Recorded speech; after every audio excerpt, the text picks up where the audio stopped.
Chapter 67. Mount Tonglu reopens. The agitation of ghosts. Judging from Huo Cheng's expression, it seemed his right eye was throbbing with unbearable pain. Shilian rushed forward. "Are you all right?" The corner of Huo Cheng's mouth twitched, but he forced back any words he wished to say.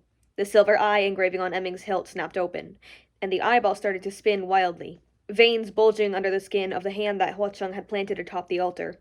That hand seemed ready to flip the table at any second. Shilian reached out, wanting to touch him, but Huo Cheng only growled, "Stay back!"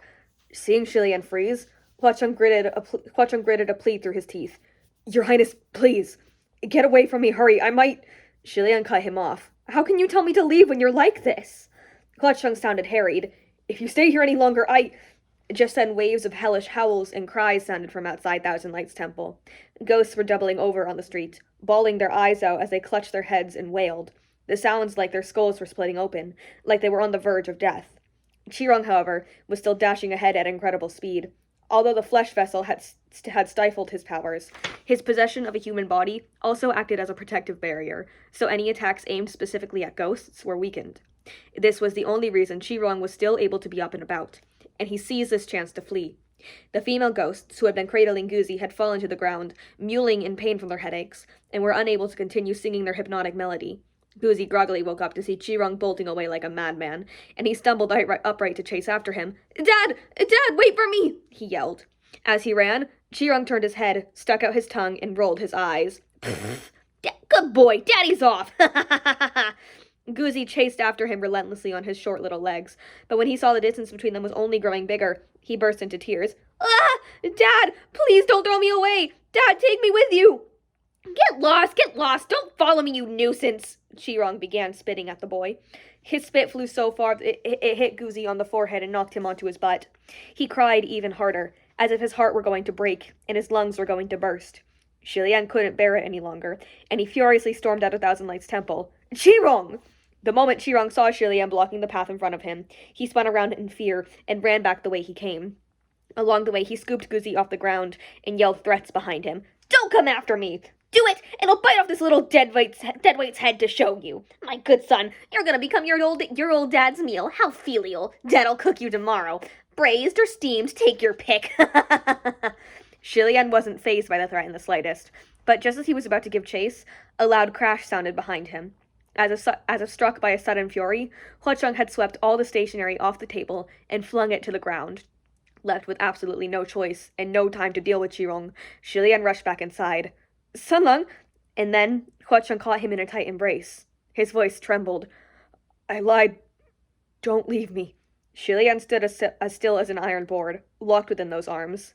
"Sunlung, do you recognize me?" It seemed like he had lost his senses and couldn't recognize the one in front of him. He clutched Shilian even tighter in his arms and muttered over and over, "I lied. Don't leave me." Shilian's eyes widened. Outside the temple, Qirong broke out in smug laughter while Guzi wailed uncontrollably. "Huo Cheng, you fucker! That'll teach you to look down on me all the time!" He cackled. "Look at you! So cocky all day! Down for the count, aren't you? That's karma!" The ghosts howling on the streets were exhausted by their misery, but upon hearing this, they cursed back with vigor. "Green Ghost! You useless piece of crap! You dare mouth off to our Chenzu!" The annoying ruckus going on around them seemed to further provoke Huo Cheng's fury. Driven to the edge of his tolerance, he raised his hands to blast them to pieces. Shilian hastily returned the hug to hold his arm down. Okay, he soothed. I won't leave you." With a flick of Shilian's hand, Thousand Lights Temple's grand doors shut by themselves. To prevent Qirong from bursting into the temple under these circumstances, Shilian hurled threats to shoo him away. "If you're gonna go, then go! I don't have time for you! Careful, if you don't get lost, I might just— ah!" To his surprise, Huo Cheng was unsatisfied with a shallow embrace. He roughly pinned Shilian down on top of the jade altar, scattering ink, paper, and brushes across the floor. Caught up in the struggle, Shilian's hand accidentally skimmed past the cinnabar dish stationed on the table, smearing crimson marks across the paper underneath him. On Ache of Separation's line, scattered from the peak of Mount Wu, there are no other clouds. The two characters of the peak were now stained with alluring streaks of vivid red. It was an endlessly bewitching sight. "Son," Shilian started. Before he could utter another word, Huo Cheng grabbed him by the shoulders and leaned down into a kiss. Qirong had undoubtedly heard something that didn't sound right. He laughed uproariously. "Cousin Crown Prince, you'd better be careful. That damn Huo Cheng is probably rabid right now. He'll bite whoever he sees. I'll help you spread the news personally. There are plenty of monks and cultivators out there who are enemies with that damn Hua Cheng, so they should take this chance to hurry here and get even with him. Shilian tensed as Qirong's laughter faded into the distance. If Qirong really did call forth a large band of cultivators who Hua Cheng had wronged, and they came to shoot a ghost while he was down, how could the ghosts of Ghost City escape harm in their current condition? But Hua Cheng wasn't allowing him even a moment to think. He was clearly not a living person, and should have no warmth in his body. Yet at this moment he was searing hot, as if he had been stricken by a burning fever. With their lips pressed so tightly together, Shilian was forced to take in the waves of heat flowing into him. The hand that had intended to push Hua Cheng away instead dug into the folds of red fabric at his shoulders. Maybe it was because Hua Cheng's spiritual power was too potent, but Shilian felt filled to bursting by the warmth flowing down his throat, through his chest, all the way into his stomach, so much that it was unbearable. If he was forced to keep enduring this, he was going to burst from the sheer amount of power that Hua Cheng was pouring into him.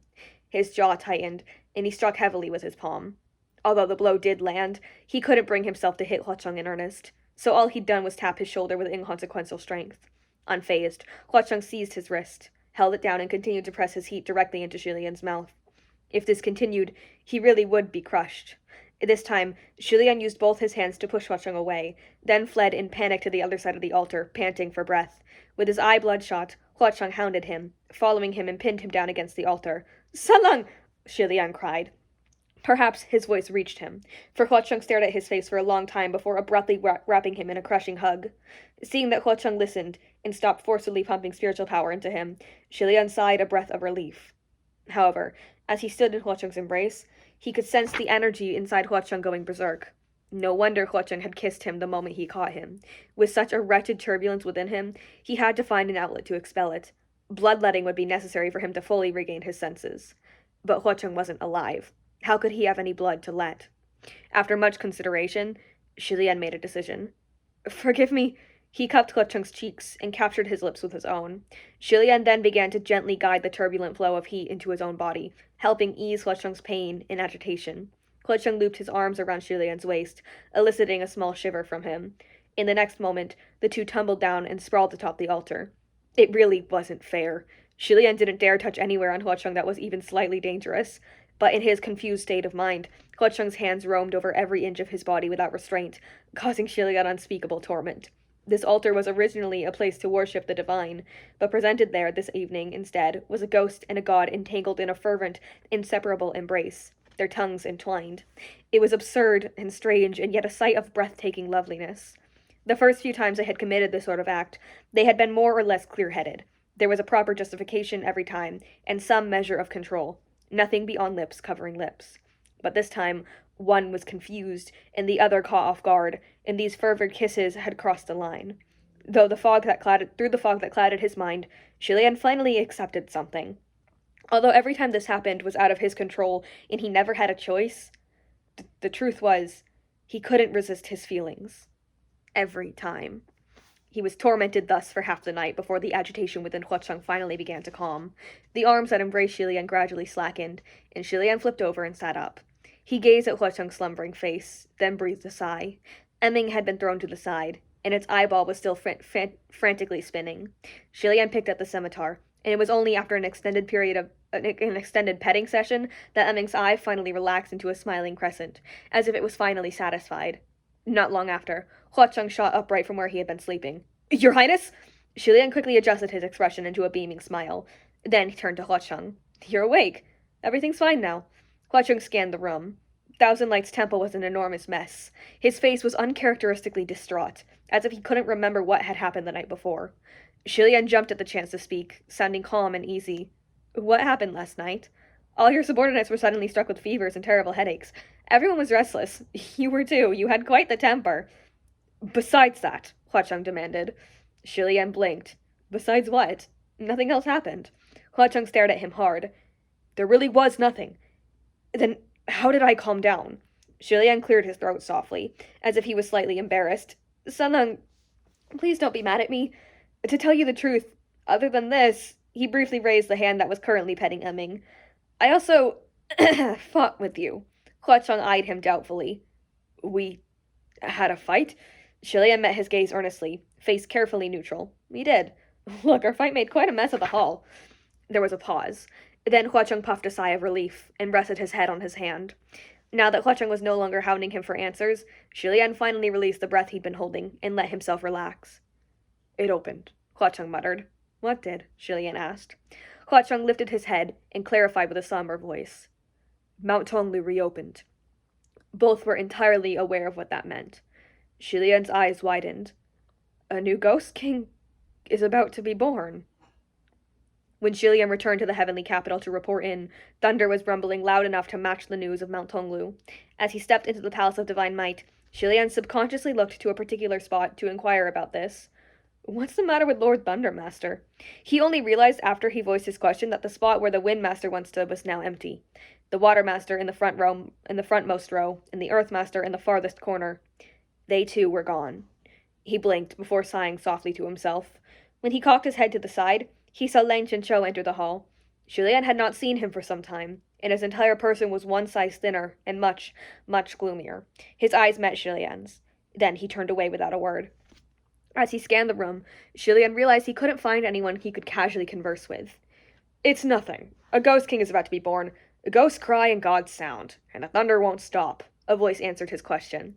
Surprisingly, the one who responded was Fengshen. For some reason, Shilian found the sight of him instantly comforting.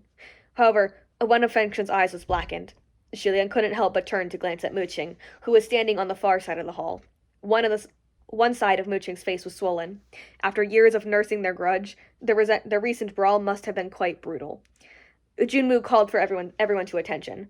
I am certain you are all aware of the reason I summoned you here. The heavenly officials all responded in the affirmative. Junmu continued, his speech unhurried. The universe is a crucible, and living creatures are the copper. Infinite adversities abide within the abyss of suffering. Mount Tonglu is naturally an ominous realm, with a landscape most perilous. It is a live volcano that can erupt at any time. Every few centuries, the city of Gu within the mountain opens its gates, and its calls shake the ghost realm. Its tremors especially affect its previous champions, the Ghost Kings. Every nefarious creature with that desire to reach that level of supreme will make their way to Mount Tonglu. Once they have assembled, Mount Tonglu will seal itself once more, and the slaughter will officially begin. When only one remains, a new Ghost King is born. Crimson Rain Flower and Ship-Sinking Blackwater are both supreme Ghost Kings born by this method. The two became supremes when they emerged from the mountain. It took Blackwater 12 years. It took Huacheng 10. It's already difficult enough to deal with one Blackwater and one Huacheng. Just look at what they've done, Muqing commented coldly. If another one comes along, we won't sleep a wink. General Shunzhen, I won't comment on Blackwater, but I don't think Huacheng has done anything truly out of line, Shilian responded temperately. Muqing, his cheek puffy and swollen, shot him a look. They are quite difficult to deal with, Pei Ming noted, so we must stop the millions of ghosts from gathering, am I right? Correct, Junmu said. The process will take a few months. We need to put a stop to it while we're still able. What if we don't stop them in time? Shilian asked. Is there any way to rally after that? There is, Junmu assured, but hopefully we will not reach that point. The primary focus at this juncture is that the agitation of ghosts has created a wave of chaos. Many nefarious creatures that were once sealed away have escaped, and among them are some that are extremely dangerous, such as that female ghost Xuanji, the fetus spirit, and the Brocade Immortal. They are likely hurrying to Mount Tonglu as we speak. They must be immediately apprehended once more. They've all escaped, Shilian remarked. This is quite the disturbance indeed. Which is why I'm afraid every martial god must extend some effort and thoroughly investigate the domains over which they preside, Junmu stated. Then, what about me? Shilian asked. Well, while Shilian was a scrap god at the moment, he had ascended as a martial god the first 2 times. He was basically being used as a martial god right now, too. The only difference was that he didn't have a domain. After deliberating for a moment, Junwu said, Shunla, why don't you go with Qi Ying? And that is 67.